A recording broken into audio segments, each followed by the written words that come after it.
In pursuit of peace, Ukraine's Volodymyr Zelenskyy has been actively seeking a meeting with Vladimir Putin, who until recent has been reluctant to meet his counterpart to discuss an end to the war. But what this meeting may showcase even further is Putin's unwillingness to end this war. So are we going to see a meeting take place?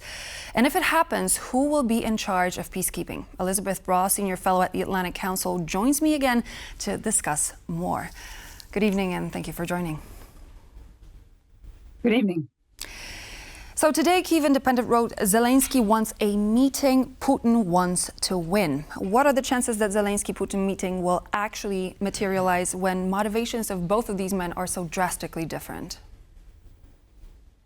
The motivations are indeed very different. And frankly, it's crunch time for Vladimir Putin, who has been seeking to avoid this very meeting for years, and especially since the war began. Since I think your viewers need no reminder, Vladimir Putin doesn't consider Zelenskyy a legitimate counterpart because he doesn't consider Ukraine a legitimate country, and so for him is saying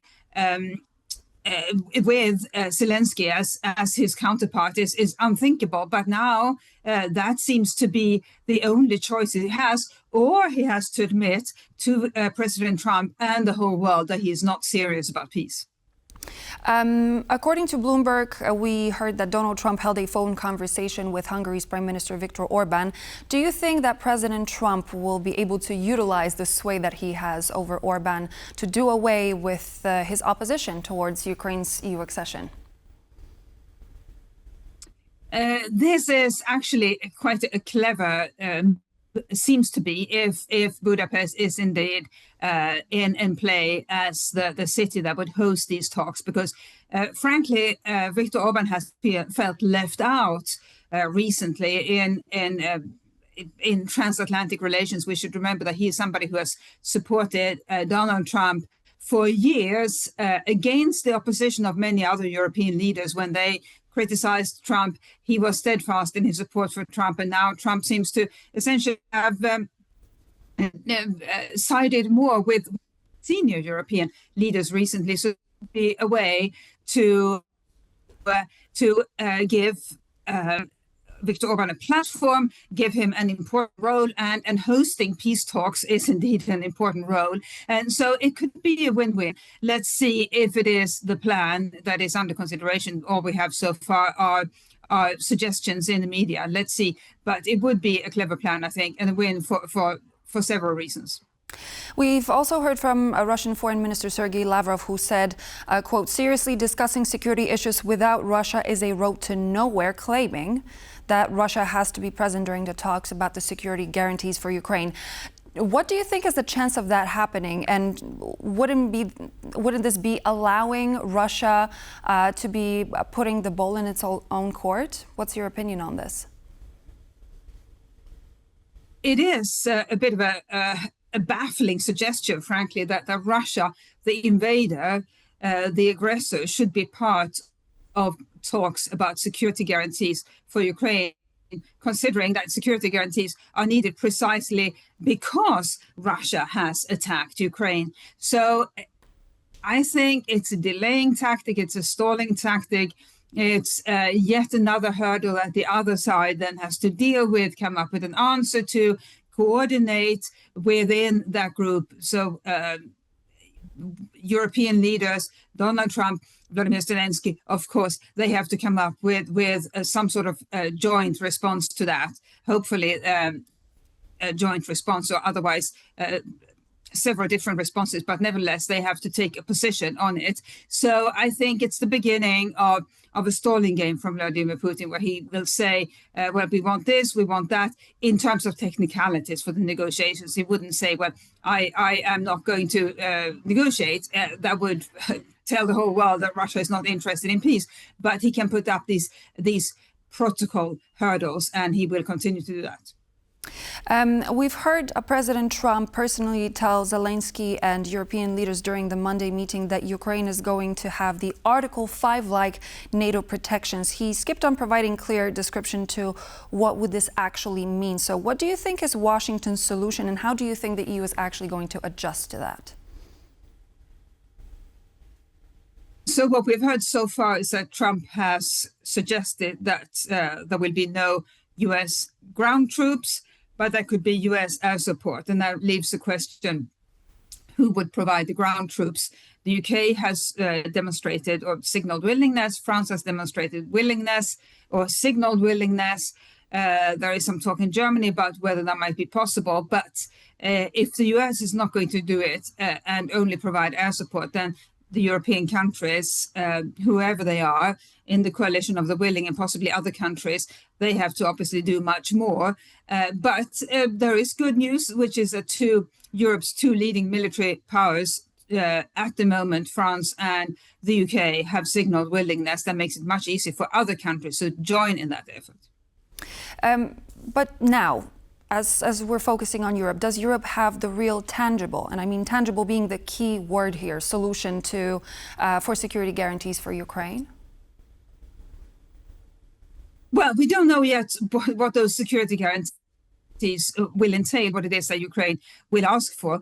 Will it be only some sort of military force provided only in case of a military attack on Ukraine? Will it be some sort of peacekeeping force, i.e. is it something that would be needed the moment a peace deal is reached and peace is declared?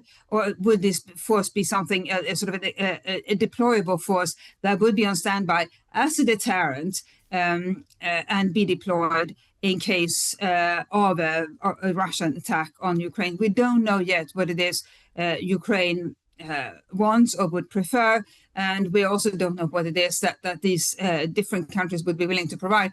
I think a deterrent force, so that would be deployed in case of a conflict, is the most likely scenario, simply because these countries have to use their forces in other areas, including their own countries. In Germany, for example, they already provide a brigade. In Lithuania, they just don't have enough troops to also provide some sort of standing force or put up a standing force in Ukraine without cannibalizing their troops at home. Mm-hmm.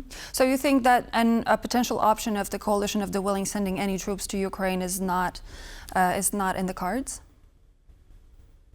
Well, it's very much in the cards. The question is just whether that would be whether it would be a standing force deployed the moment peace is declared, or whether it would be a deterrent force that would be deployed in case of an attack on Ukraine. And frankly, Article 5 is a deterrence. It's not a standing force as such. It's not a peacekeeping force. It's a deterrent that says that if a NATO member state is attacked, the other countries will come to its aid. Those countries don't have their forces stationed in every country at any given moment. So if the Article 5 model is what we're talking about, which is the most likely scenario, then it would be a deterrent force that would be deployed in case of an attack on Ukraine.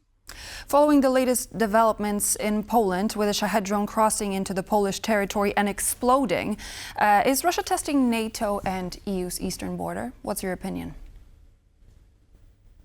Russia has been doing that for a while. This is not the first incursion or incident on Polish soil linked to Russia. We have seen, as I think your viewers will remember, one of the migrants brought to the Polish border by Belarus, then stabbed a Polish border guard by launching a knife through the border fence. That is an attack that killed a Polish border guard on Polish soil.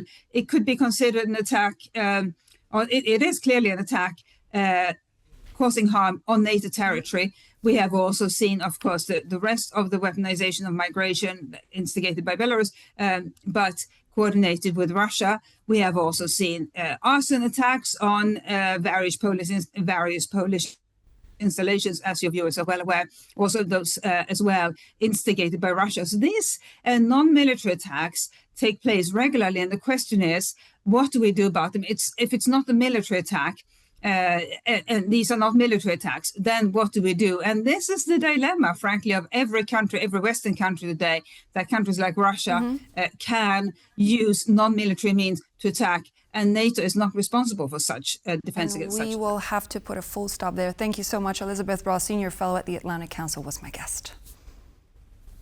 Thank you. And so this would be all for now here on World News Tonight. I'm Klaudia Czerwińska. Thank you so much for joining, and I do hope to see you back here on TVP World soon.